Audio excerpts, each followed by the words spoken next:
life was slipping away. It took a huge toll on her, and it did both of us.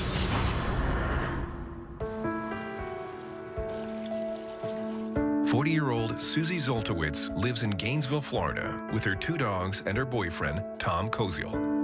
They've known each other since they were kids, but only recently reconnected.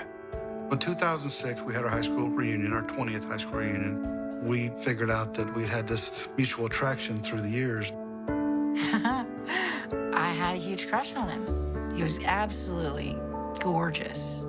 Big, strong, brown hair. Tom and I started communicating a lot, and then we became inseparable. Tom runs a tech support company, and Susie is a biochemist. She is super smart. She graduated from Princeton, and then she went to Berkeley and got her PhD from Berkeley. She's just a wonderful lady.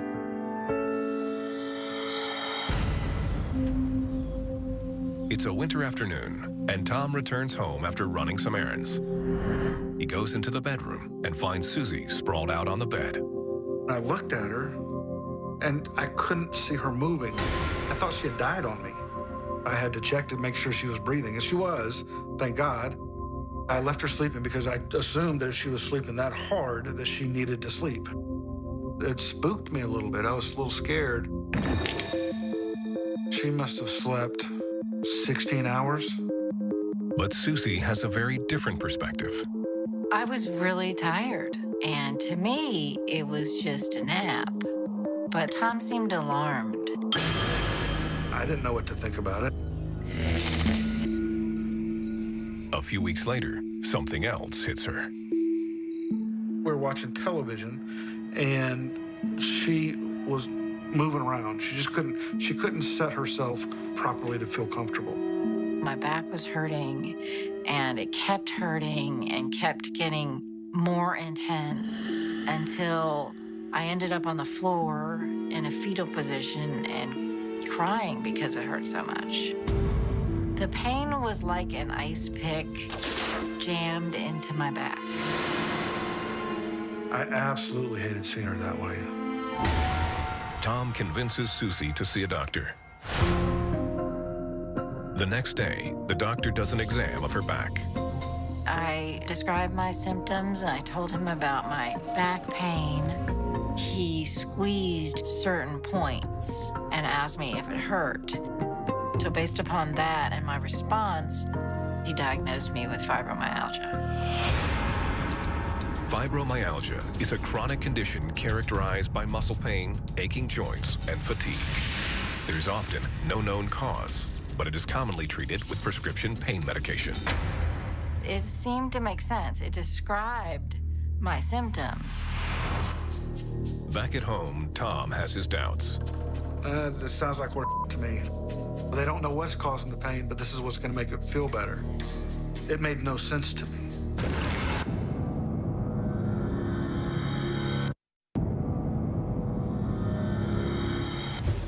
Susie Zoltowitz has been plagued by a string of strange symptoms over the course of many months. But prescription medication does nothing to lessen her lingering fatigue and mounting body pain. I went back to the doctor, and he ordered an MRI. It came back with a diagnosis of arthritis in my lower back. I thought, I'm far too young to have arthritis. We just kept getting different answers for her particular problem that just never quite added up. The doctor suggested a steroid injection. I said, yes, let's do it, because I was in so much pain. I was willing to try anything. She braces herself for the steroid injection in her spine.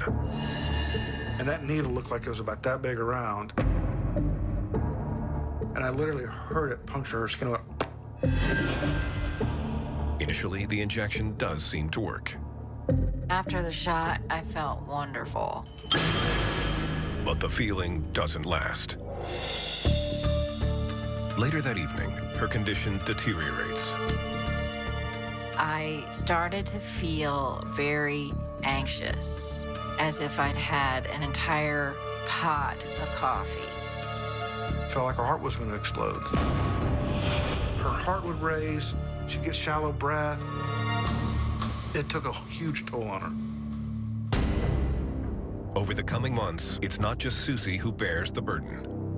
Our relationship suffered because of her pain. It's hard to be in the same room with somebody, but be alone at the same time. We were becoming more distant from each other. And Susie's downward spiral pushes them past their breaking point. One day she just said, I gotta talk to you. You're not helping me enough. I asked him to move out. What? Where did this come from? It was just extremely, extremely sad. And I wouldn't have left her. It affects your entire life. There's no escape.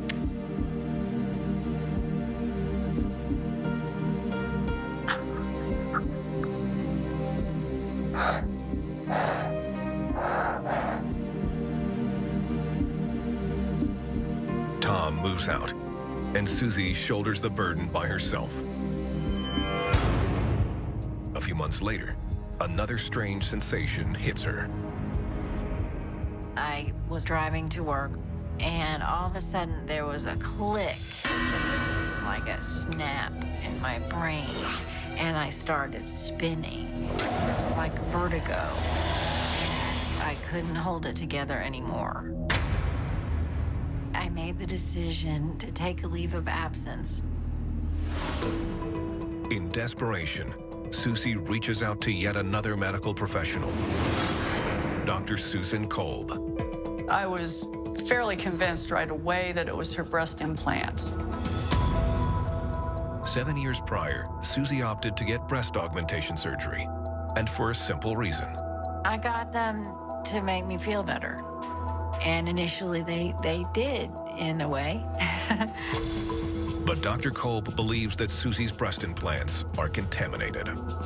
When these implants fail, we see a lot of debris in there. Most of the patients with contaminated saline implants have between 20 and 30 different symptoms. Dr. Kolb recommends surgery to remove the implants right away. I said, get these implants out of me. In surgery, the doctor's fears are confirmed. We found black fungus inside her implants, which was aspergillus. Aspergillus is a type of fungus. Inside Susie's breast implants, the saline acts as an incubator, allowing the fungus to thrive beyond the reach of her body's natural defenses. The spores produce toxic chemicals that escape through the implant's valves, enter her bloodstream, and spread across her entire body. Her immune system becomes completely overwhelmed, leading to her chronic fatigue, pain, and vertigo. After the surgery, Dr. Kolb delivers the horrific news. The thought that there was mold living in my body was repulsive. I could use a tissue, actually. It's horrible. Once they get inside the human body, aspergillus spores can be very hard to eradicate. If the mold spreads to the major organs, such as the lungs or the brain, it can be fatal. Susie had the perfect storm. She was an extreme case. I could very possibly have died.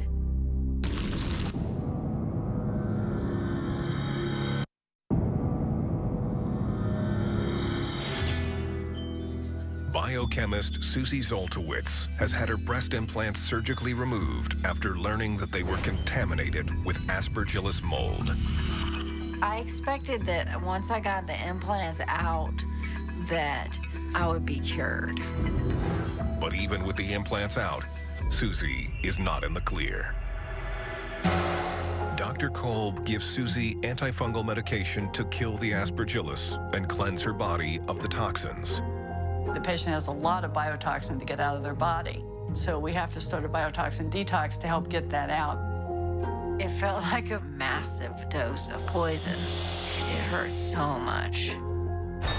At home, Susie continues the medication for 8 difficult weeks and slowly returns to her former self. Breast implants are often filled with a saline fluid.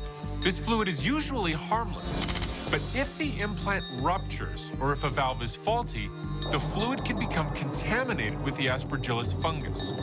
When this happens, toxins from the fungus leach out of the implant, wreaking havoc across the body. In Susie's case, mold was breathed in, got into the bloodstream, and landed on the implant, and then got in through a leaky valve. I absolutely regret getting the breast implants. It was the stupidest decision that I have ever made.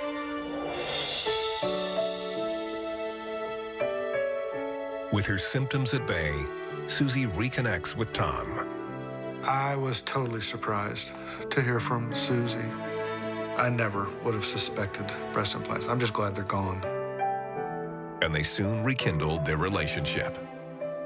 I'm very happy to have Tom back in my life. He's been wonderful.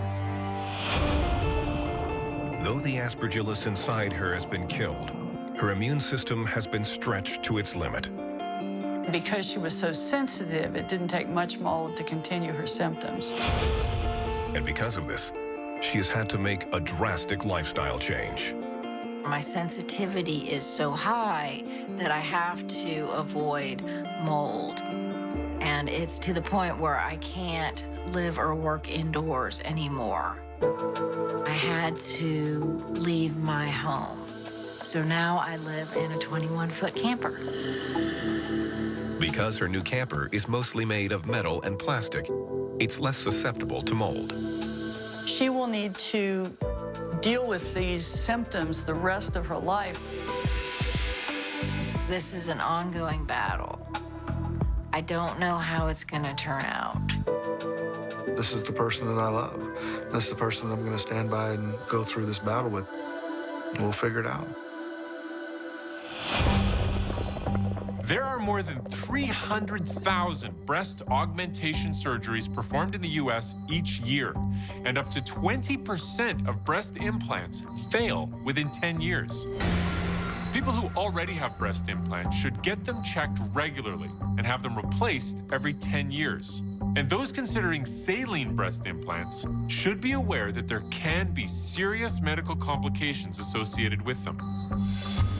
For more blood-curdling monsters and their hideous habits, visit our website, animalplanet.com/monstersinside me.